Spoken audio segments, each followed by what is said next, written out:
Dober večer, dobro popoldne vsem, ne vem, kaj bolj paše, ni več tema, tako kot je bila januarja. Lepo pozdravljeni v taki zelo številčni zasedbi za te seminarje.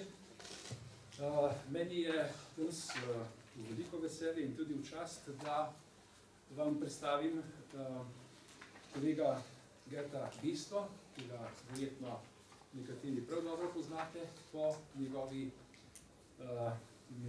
produkciji, morda tudi osebno.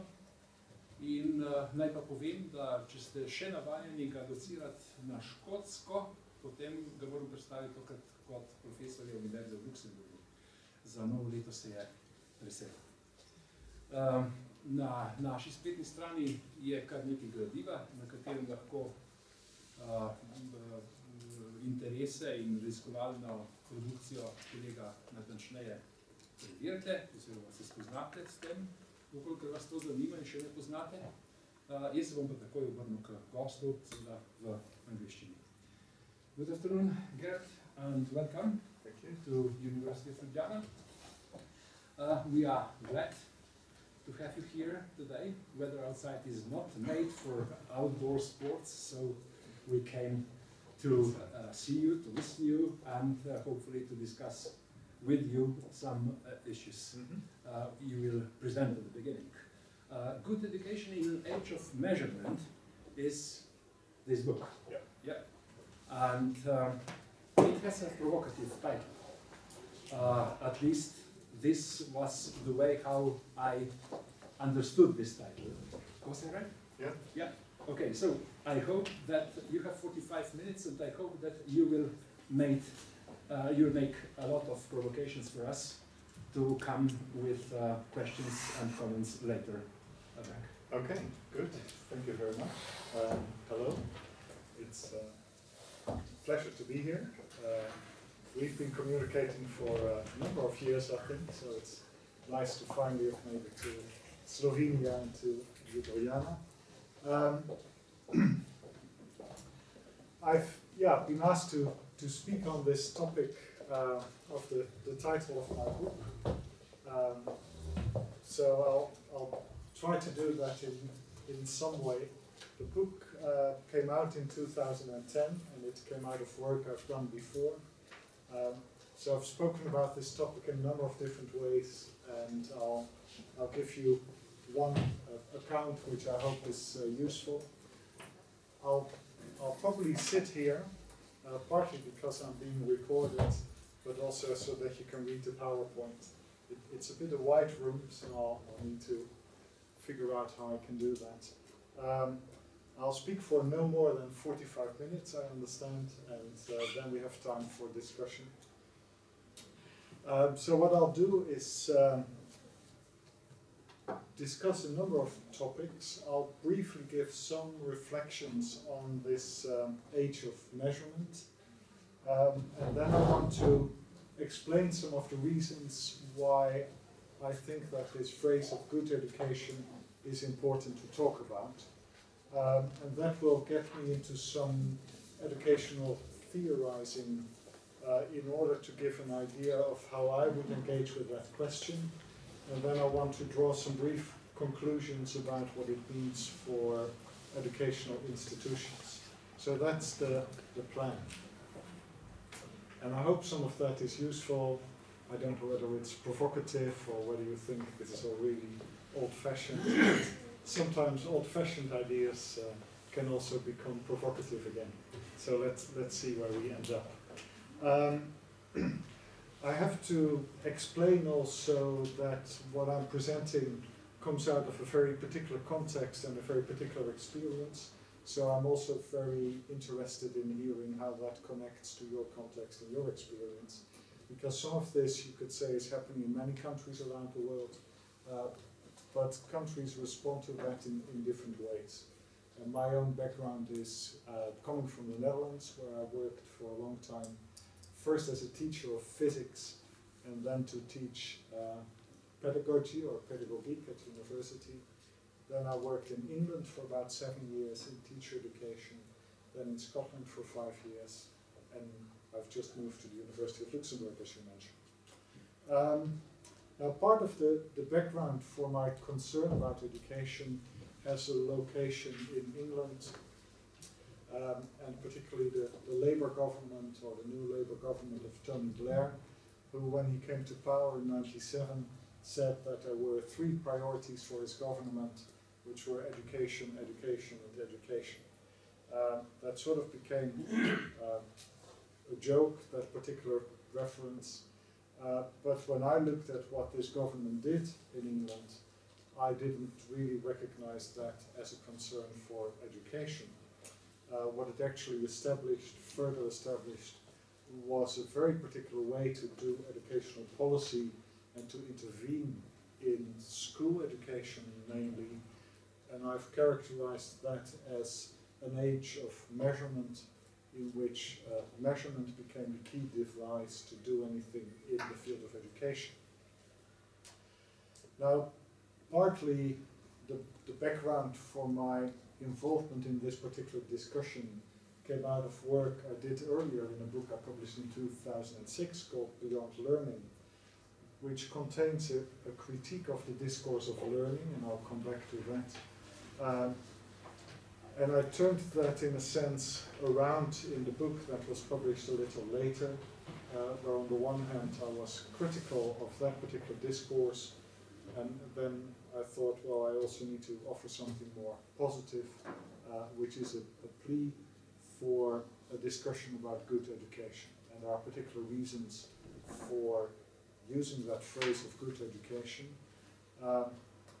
Partly also because I wanted to understand why a lot of the discussions about education actually were not about education, but much more about, on the one hand, measurement, and on the other hand, learning. Now, this age of measurement is probably something that many people are familiar with, because I think this has become a global phenomenon. I think it has almost become a global industry. There are actually also a lot of people who are making good money out of this measuring of education. I know, for example, that Scotland a couple of years ago decided to withdraw from one of these international measurement systems, and it saved them an awful lot of money. So this money is also going somewhere, which is interesting. There are big organizations such as the OECD and the World Bank that now generate a lot of information about what is happening in education. PISA is probably the most famous of them, but there are also other ones that focus on mathematics and science and reading and literacy. If there is a way to characterize what's going on here, I think that this introduction of measurement comes with a very competitive outlook, because it's not simply trying to measure what's going on, but it then immediately creates league tables that put everyone in a different relation to each other and tries to suggest that some countries are better than other countries. Interestingly, very few countries are able to resist this logic, and that in itself is already something that needs further reflection. One of the countries in the UK that didn't want to go with the production of school league tables was Northern Ireland, which I think is very interesting, because they said the last thing we need in our school system is to create competition and setting schools up against each other. We actually need to establish a common educational culture. So, yeah, when you look at the particular background in Northern Ireland, you begin to understand something of what this culture of measurement does. Another problem with the whole idea of measuring, say, the quality of schools is that there is a complex set of arguments, and some of them sound very reasonable. So you can say part of the argument is the right that every student and every child should have to good education. I think that's an argument why we need to look at what the quality of education is. But it also comes with a whole system where policymakers want to control what happens in schools and do not really trust teachers in their judgments. So you get this double rationale, a concern for good education, but also a whole system of controlling and defining what good education should be. And then I'm also interested in, you could say, the social psychology behind this. And I think a lot of it comes out of fear. Fear that countries have or school systems have to be left behind, to end up somewhere lower than another country. And I think that is also an interesting phenomenon and aspect of what is going on.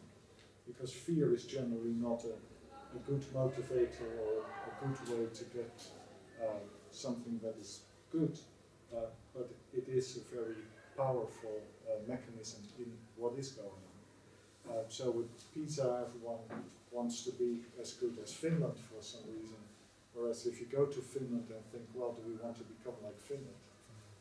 Maybe you need to have a judgment about that as well. But there are very few countries that are able to escape this kind of logic. That's strange. I've worked in Scotland for 5 years, and I think Scotland is quite remarkable in its approach to education policy, where they do not really want to go with all these kind of developments, which really raises the question, what is there in Scotland that is able to resist this pull to just go with a global flow? I have some ideas about that, and we can come back to that. But I see that very few countries are that self-confidence that they do not want to end up high somewhere in the PISA rankings. I also heard a story, I don't know whether it's true, of a politician who was looking at all these school league tables and said, well, we have to make sure that all the schools in our country at least perform above average. And if you understand what the notion of average means in statistics, that is an impossible ambition. So it also shows some of the delusion of what's happening actually. Now there are all kinds of problems with this age of measurement, and I want to single out two. One is that this age of measurement creates an awful amount of information, and then gives the impression that if we just have all this information, then we immediately know what should happen in education. That is, you can call it the Finland syndrome, because people sort of begin to think that Finland gives the definition of what good education is. There's also some kind of global consensus coming out of that. But important things are being forgotten. One is that you can have a lot of measurement about education, but that in itself doesn't tell you what a good or desirable school system is. To make a judgment, you need not simply to have information, but also values. You can also express that in terms of validity. But when you look at validity, most of the discussion about validity is a technical discussion, where the question is, are we measuring what we are supposed to measure? That is already an important question, because all these measurement systems generate data, and you already need to ask what actually are those data expressing. But for me there is another question about the validity of these measurements, which I call normative validity. And here the question is, are these systems of measurement actually measuring things that we find important? Or have we ended up in a situation where we are valuing what is being measured or what can be measured? And for me, I see a lot of the latter happening, that because the measurement goes in a particular direction, that becomes the definition of what a good school system is. But when you look, for example, at PISA and see what they are measuring, only a very small number of subjects, only performance of students at a very specific age, I think for me that shouldn't be a definition of what education should be about. And what you begin to see, there is a beautiful expression in England where they say it's a situation where the tail is wagging the dog. I don't know whether you heard that. So dogs can wag their tail, But if you have a system where actually the whole logic comes upside down, then the tail is wagging the dog. That's, I think, what is happening a lot, where the particular measurement begins to drive judgments about what a good school system is. And I find that, I think, the biggest problem in what's going on here. So it's not measurement in itself that is the problem, but when the measurement begins to replace the judgments, then we are in an age of measurement that has become problematic. That ties into a whole literature around the idea of performativity, where performativity is the idea that indicators of quality are being taken for definitions of quality.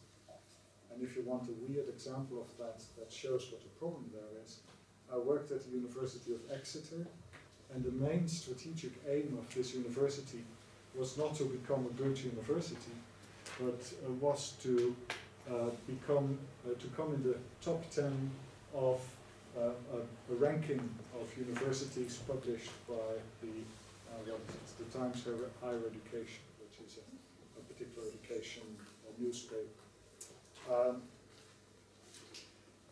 To show what the problem here is that one of my colleagues then asked the administration of the university, and what do we do when we are in the top 10, when we have reached that goal? And then the answer was, well, then we go for the top 5. So still there was no substantive idea of why the university was there, what its priority should be, but an indicator of quality became a definition of quality. So it shows something of the emptiness and the dangers of these kind of developments. That connects with a second problem I discuss in the book, the way in which this abundance of information also changes processes and practices of accountability. You can say accountability is a good idea. All public institutions should want to be accountable for what they do. And I would actually say that accountability is a core idea within the idea of democracy. Democracy requires that public institutions are always open about what they do to the public at large.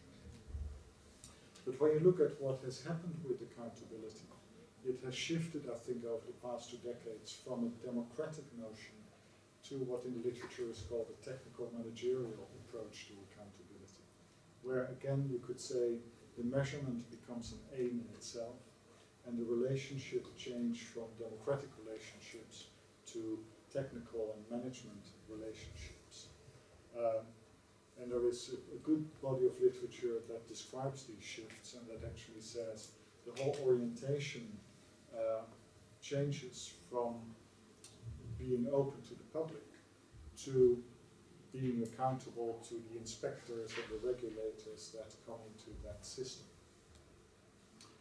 So it looks like with all this information about schools and universities and how they perform, we have created a lot of transparency, but I actually think it has created a lot of mystification about what's going on, particularly because there is a whole system of management that has taken over from democratic relationships of accountability. So I, and I'm not the only one, have a lot of concerns about this age of measurement that I think is influencing educational practice a lot. It looks transparent, but I think it has actually taken a lot of real stakeholders out of the conversation. When you look at the discussion in England around schools, it is between schools having to meet the targets of the inspectors, but the inspectors themselves have become a semi-private organization who are not representing, you could say, the democratic polity, but have created their own logic. Also, with all that measurement, you end up with very specific and I would say narrow definitions of what counts as good education or good schooling. And when you look into the detail, you can also see that in much of the measurement, the focus is on the performance of individual students or maybe schools as units, but often the much bigger underlying social and structural issues are not made visible, or they are visible in a very particular way. The thing I can only mention is that I think the age of measurement has also become an age of evidence. So research also plays a particular role in this. And there is a chapter in the book devoted to some of the problems with evidence. And evidence is a similar sort of slippery concept as measurement. You can say there is nothing against using research evidence in important and expensive practices like education. The problem is that a particular notion of evidence comes in and begins to replace professional judgment rather than that it feeds professional judgment. But that's a discussion in itself. So, particularly when working in England, I've seen the real impact of these kind of measurement systems on schools, and I think they generally have had a negative impact on sound professional decision making in schools.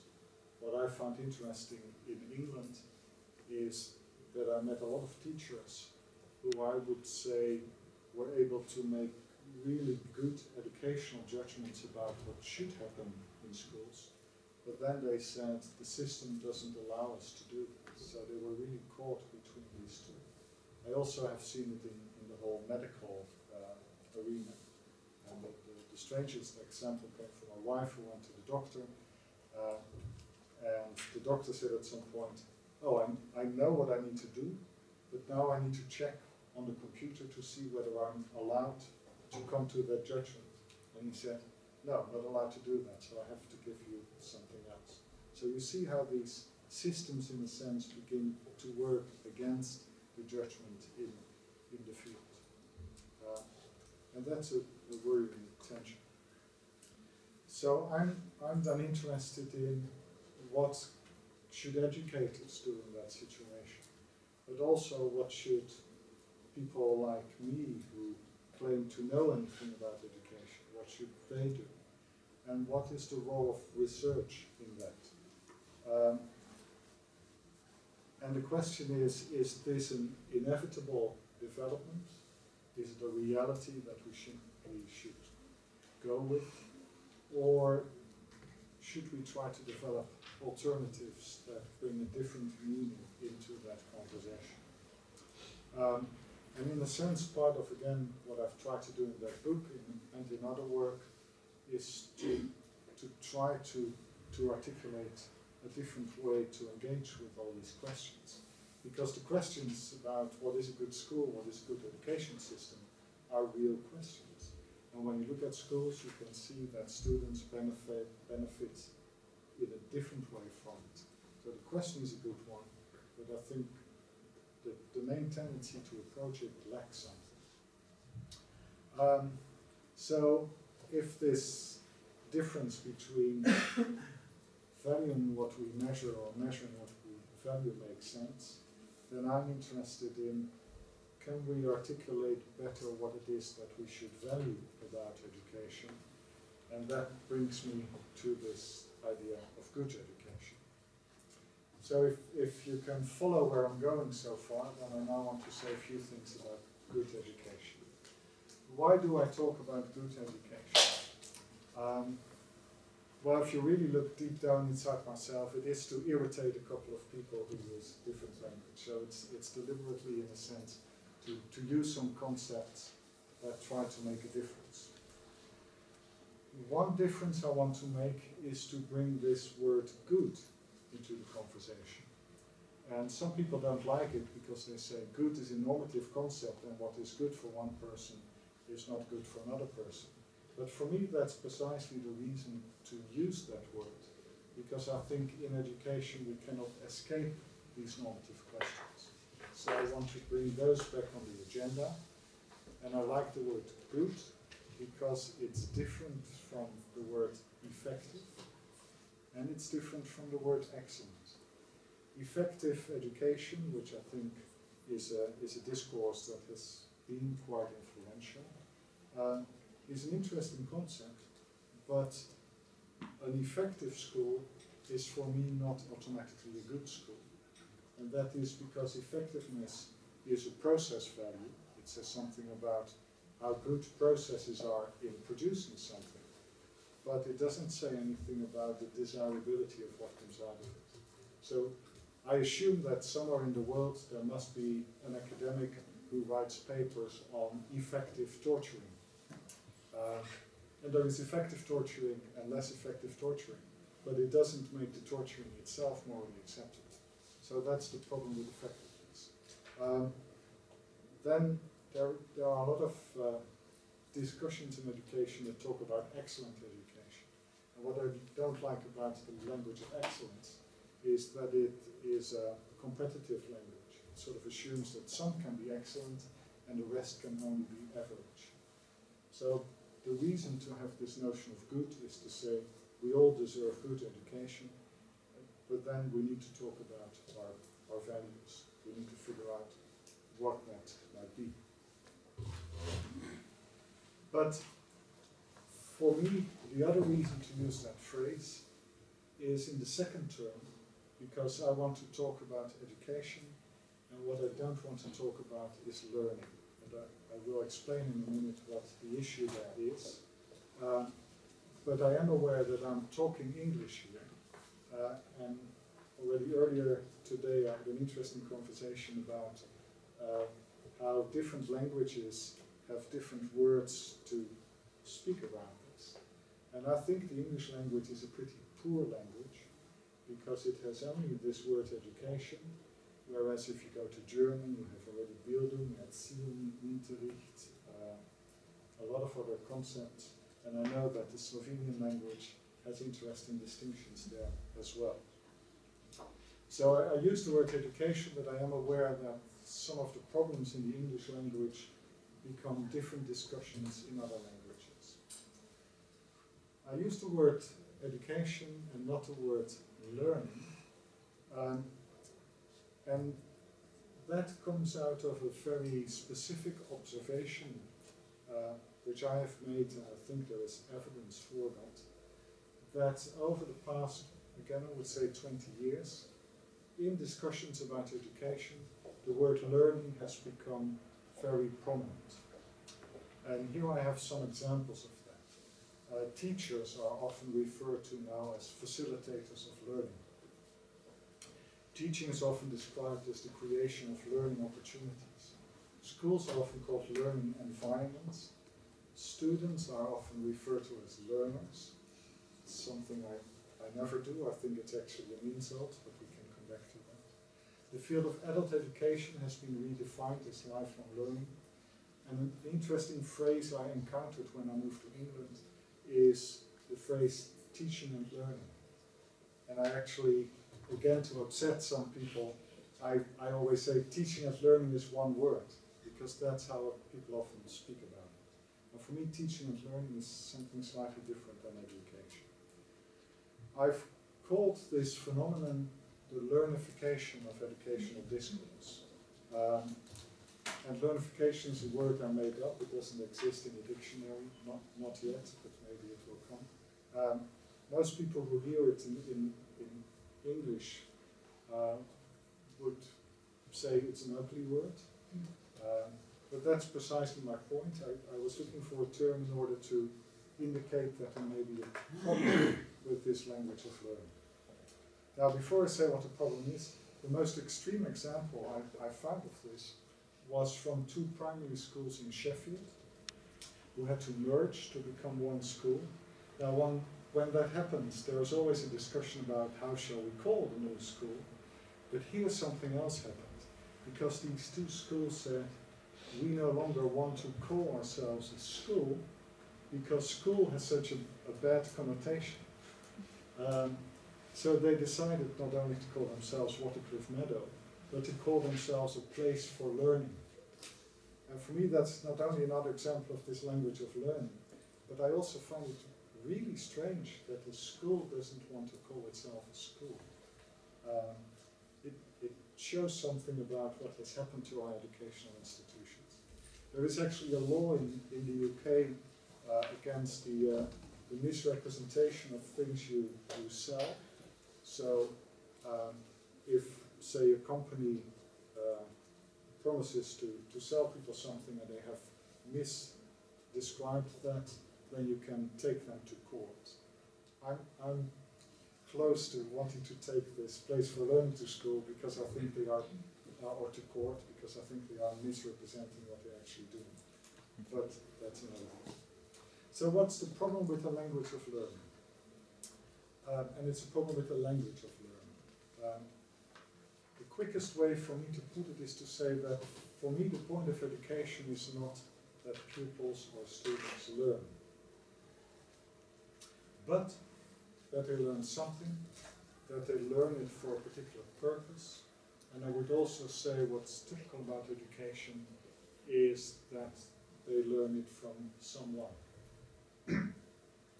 And this is my attempt to articulate what the problem is with the language of learning, namely that it often keeps educators, I guess people like you and me, away from asking the questions that are core educational questions, questions about the content of what we do, about the purpose of what we do, and about the particular nature of the relationships.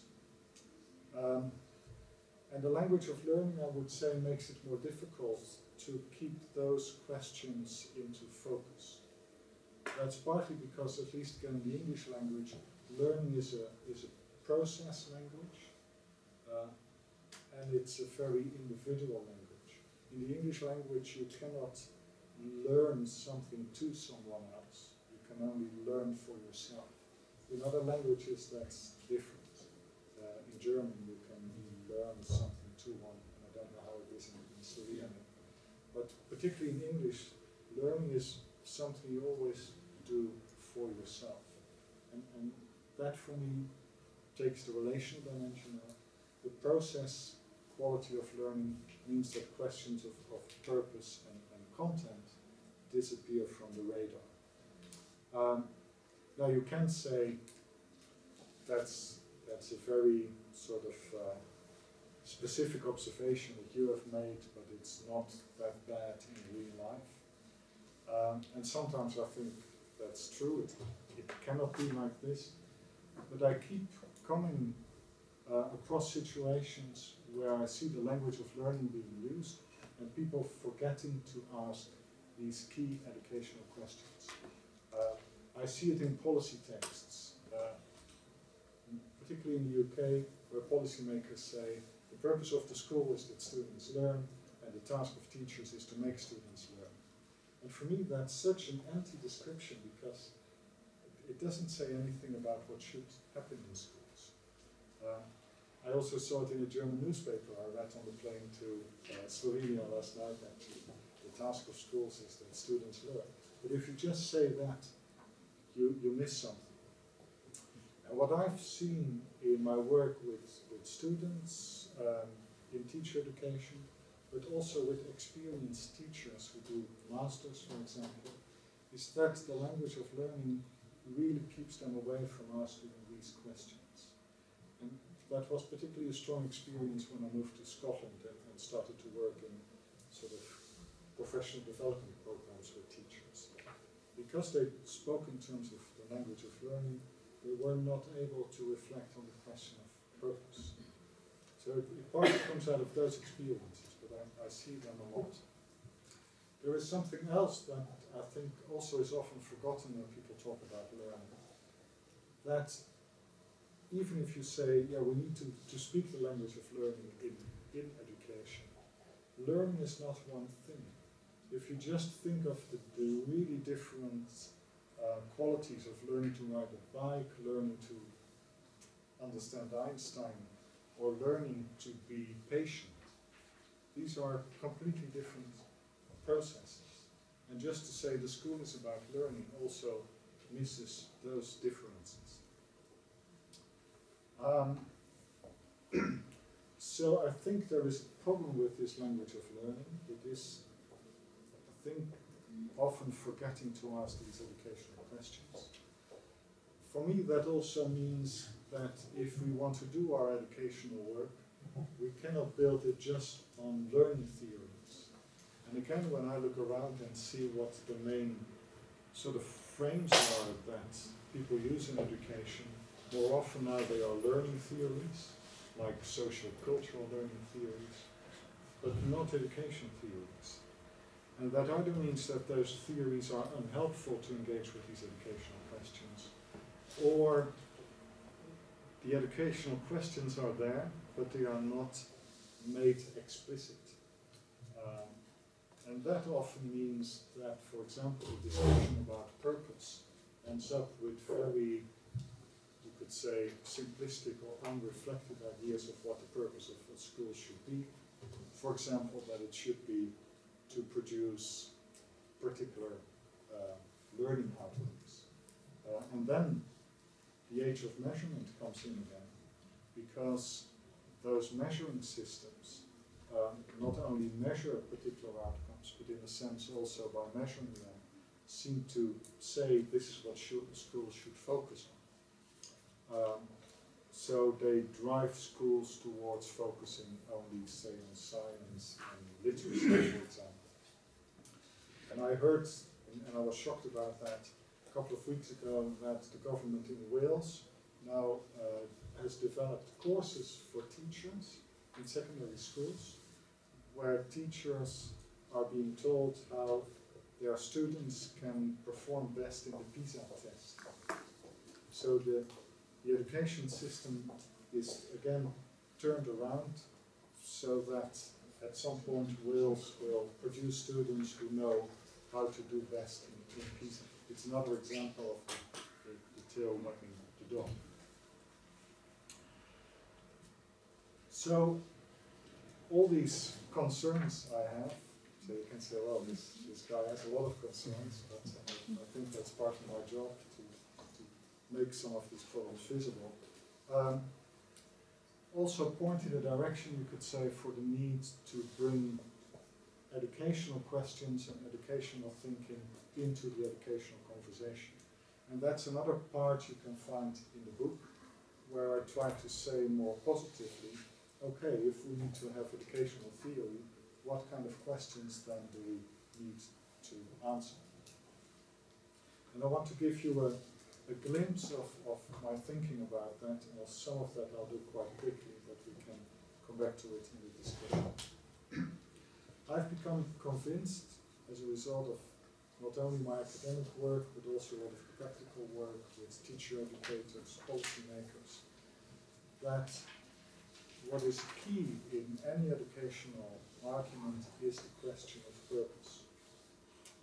And when I say it, it sounds really obvious, but I find myself in situations, even with very experienced teacher educators, who forget to ask this question. I was invited to work with people in a teacher education college in the Netherlands a couple of weeks ago, who were radically revising their whole approach to teacher education.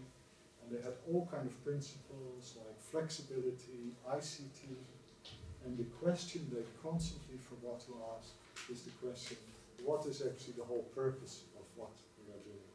And so it amazes me in a sense. What was frustrating that after I spent a day with them, they still didn't want to go to that question. They still said, well, yeah, but we have to do flexibility and ICT. And my simple point there is, well, if you don't know what you want to use flexibility for, you cannot even use flexibility in your approach. So it's strange and worrying.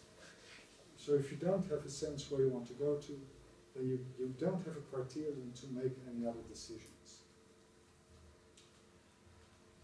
Then, in my little universe, I think that there is something very interesting about the question of purpose in education, because I would say maybe unlike other domains of professional work, the question of purpose in education is a multidimensional question.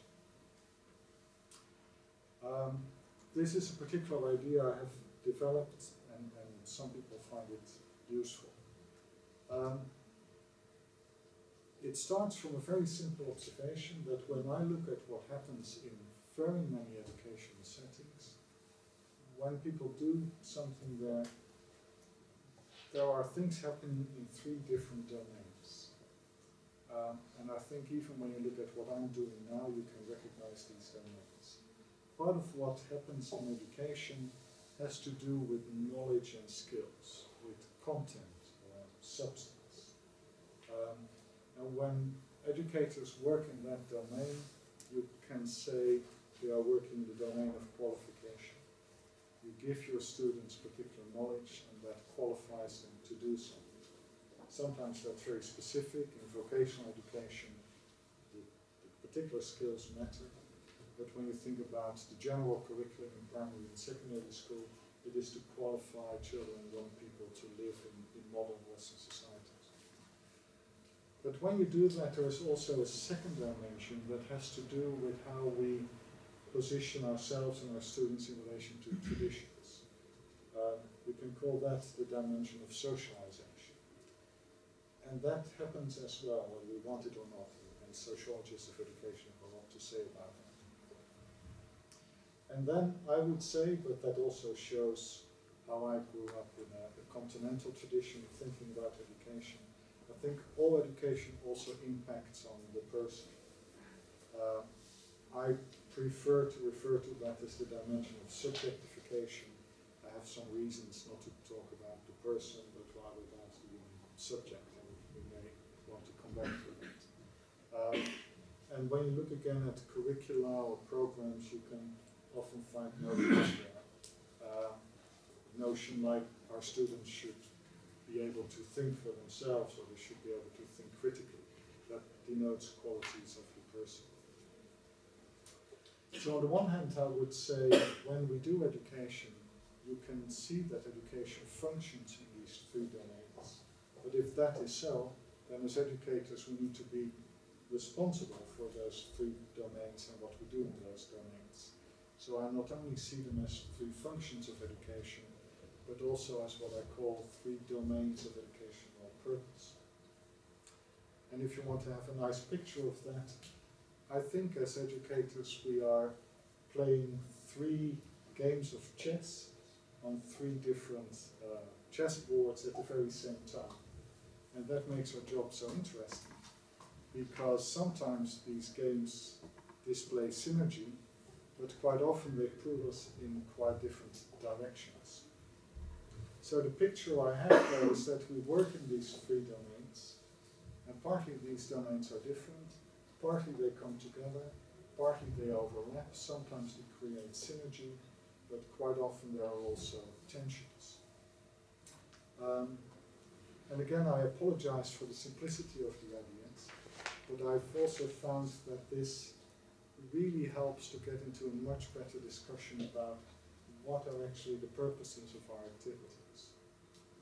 And you can do a number of things with this. You can say, this is a particular conception of education that says good education needs to take care of what it does in these 3 domains.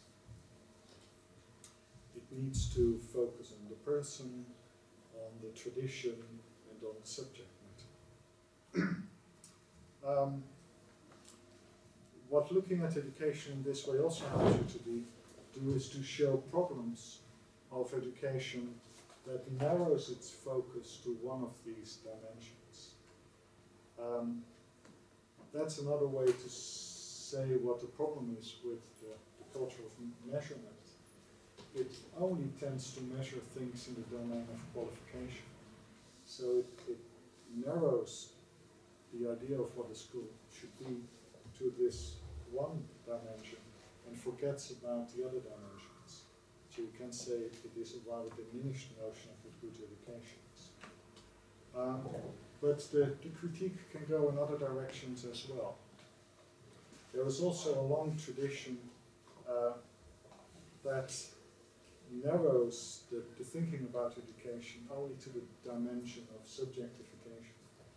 If if you go back to progressive education, there are tendencies of a very child-centered approach that sometimes forgets that if it's only the child, but if there is no stuff for the child to work with, or if the child is taken out of tradition and history, you also have a very narrow, unbalanced notion of education. So there are extremes in the history of that. I don't know whether you know the German development in the 1960s of the Kinderladen. Have you heard of that? The children's shops. This was the real criticism of the school as an institution by saying, well, we shouldn't call it a school, we should call it a shop, actually. But again, by making it radically into a focus on the child and nothing else, it became educationally quite problematic. I also have this problem actually with some tendencies in contemporary alternative education that use the language of learning to do child-centered education and say, well, we follow what these young people want to learn, but we don't want to impose any curriculum or any structures. For me, that's the same kind of one-dimensional approach. And then you can say, you can also say, well, if you focus only on socialization, then you end up with an uneducational conception of education, which can be very conservative. If we have time, I think the turn towards understanding education entirely in terms of identity is another example of that, which I find very problematic, and I find it a lot in my travels to North America. So, what that means is that for me the question that keeps coming back or should come back in all education is the question, how do we figure out the balance between these three domains that I think are always there in education and we always take responsibility for. I call that the right balance. Again, right is a normative concept, which means that it's a difficult judgment to get it right. And it's not a judgment you can make once and for all, because what is the right balance on a Monday morning for one group may not be the right balance on a Friday afternoon for the same group, or on the same Monday morning for another group of students. So that already shows something that teachers should be able to do, to constantly make that judgment. We've worked with these ideas in our teacher education programs in Scotland. And when I started to talk with my colleagues about this, they said, oh, this sounds tremendously difficult, all this theory and everything. But then we managed to bring it back to one question, because in a sense there is only one question you need to ask again and again, and that is the question, is this educationally desirable? That's the only question that teachers need to carry with them. Is what I'm doing right now, is it not just desirable in a general sense, but is it educationally desirable? And that brings you immediately back to the question of purpose and how you balance it.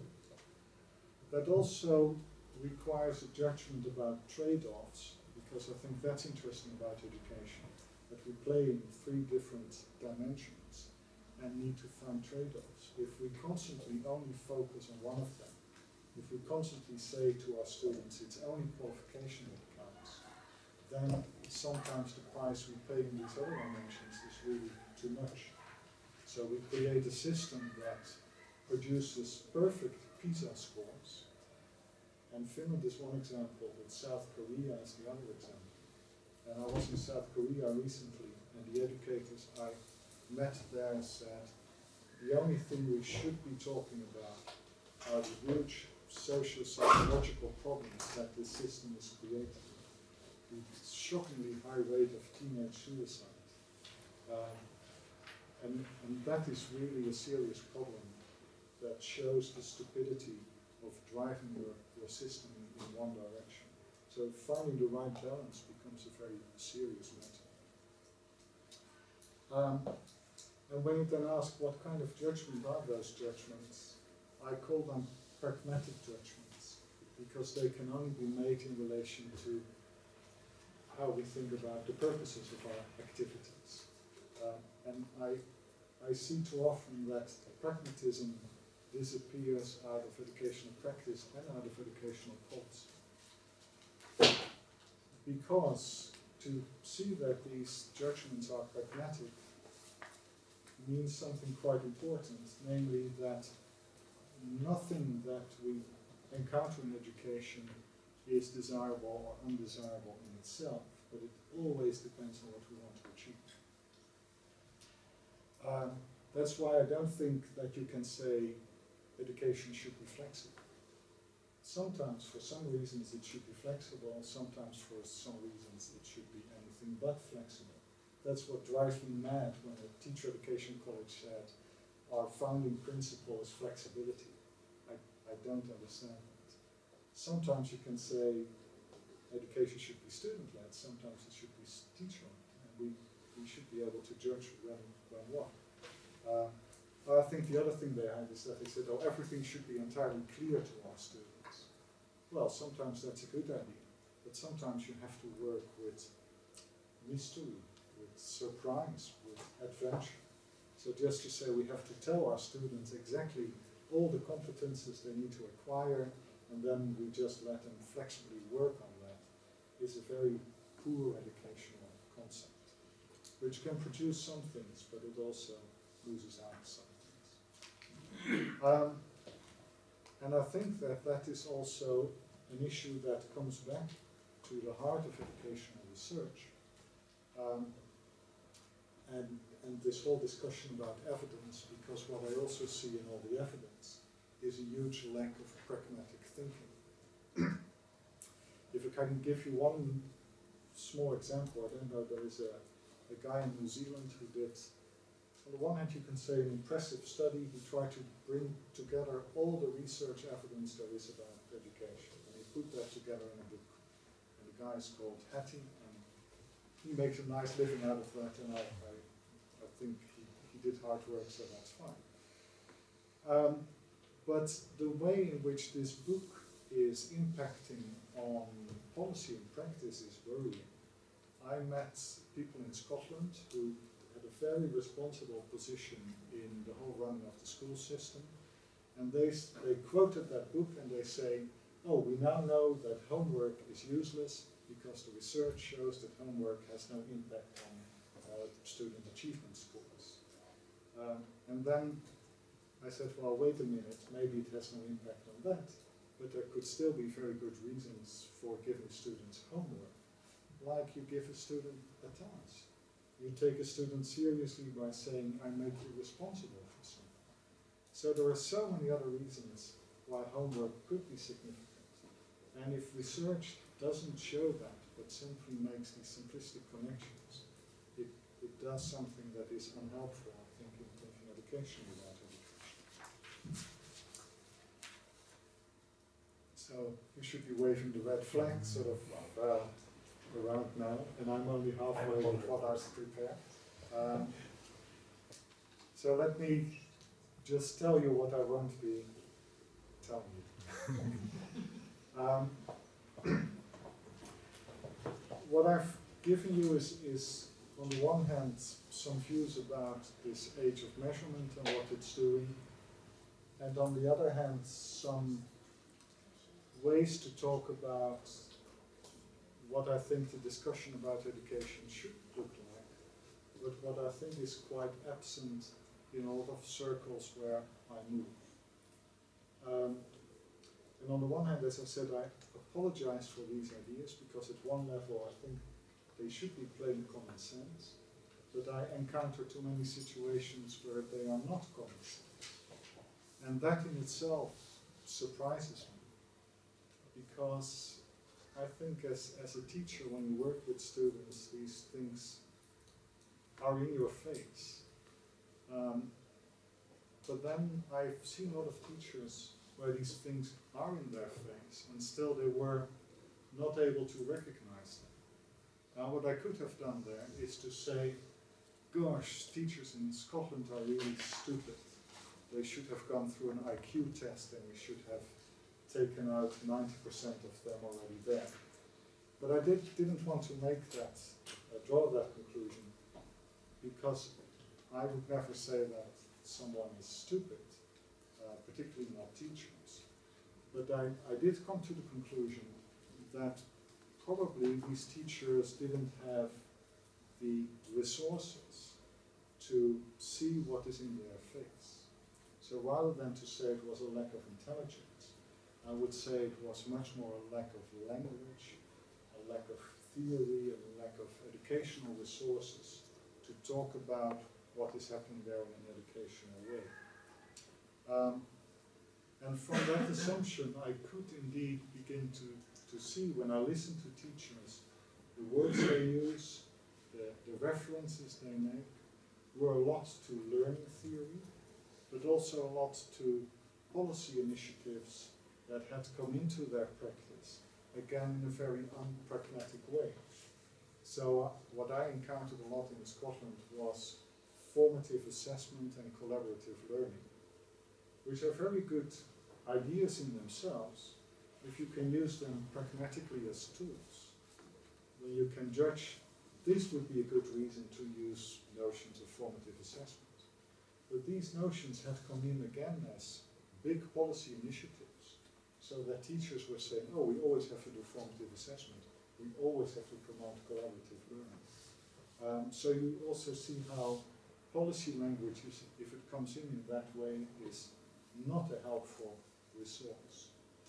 And I think that sort of prompted me to ask this question, what actually are the theoretical resources that teachers would need in order to make their work, you could say, educationally more intelligent? And that has nothing to do with their IQ, but it has to do with the things they can think with.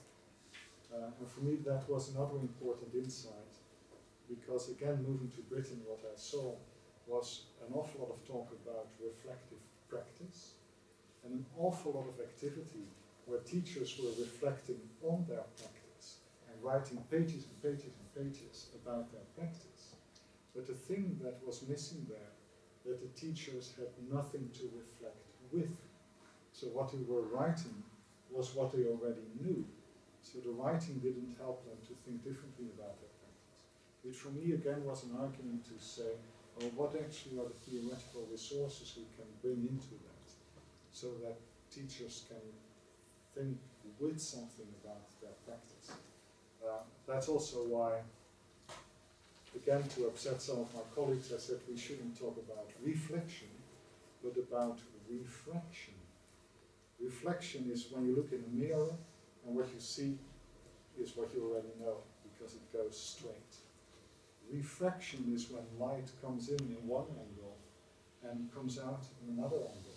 The prism is a good example of refraction, where white light comes in and the whole spectrum of colors comes out. Those are the kind of processes we need so that we can see something in the practices we are in that we didn't see before. So I think there's potentially even something problematic about the notion of reflection in teaching. If you think of reflection as just getting straight back what you put in, then you cannot see anything.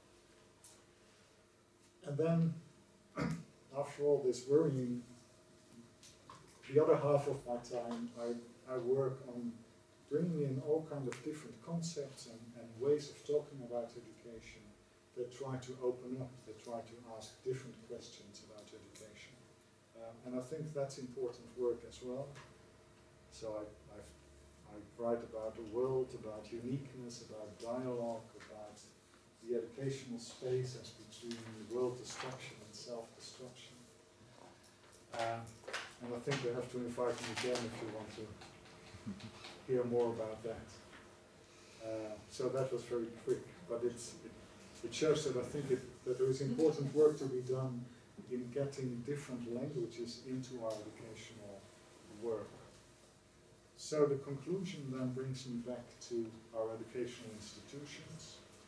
I think what the age of measurement is doing is putting a very particular agenda onto our institutions.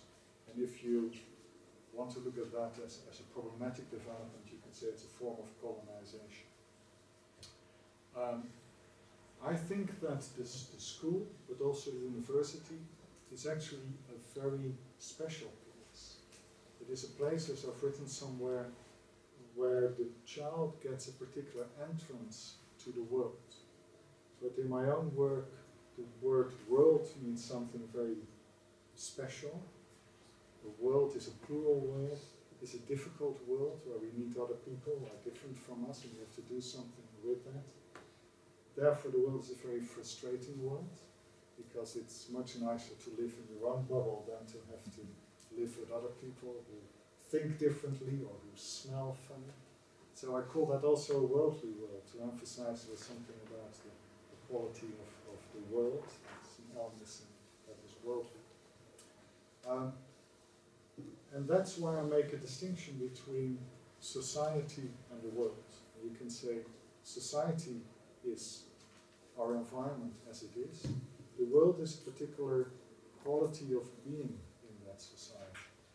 And the danger we are seeing is that the school becomes too much a function of society and loses this possibility to be something else as well. So the school constantly needs to serve other people's agendas and the space to be something uniquely in itself is disappearing. Then you can ask, but what is special about the school? And one very interesting way to think about that is to go back to one of the root meanings of the word school in Greek, because school there means free time. Now you shouldn't tell that to your students because then of course they immediately run away. But when you think of it, free time is not the time of work, for example. So it's a time that is not yet defined by other people's agendas. I like that as a way to think about our educational institutions. A kind of time that is outside of other people's time.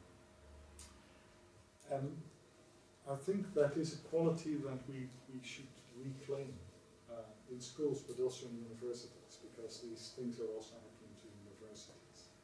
Not in order to isolate our educational institutions from society. That's a really dangerous move that we have seen all the dangers of in the last century.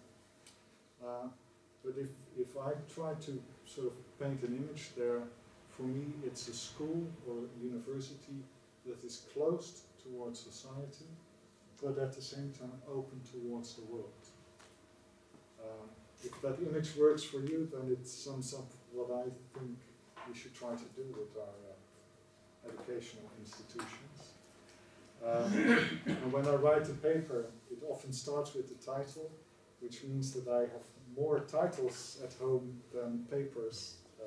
And one paper I still would like to write is about the distinction between creating spaces for learning or making room for education. And I believe that we should make more room for education and leave the spaces for learning to something else. So that's it. Yeah? Thank you. Thank you very much.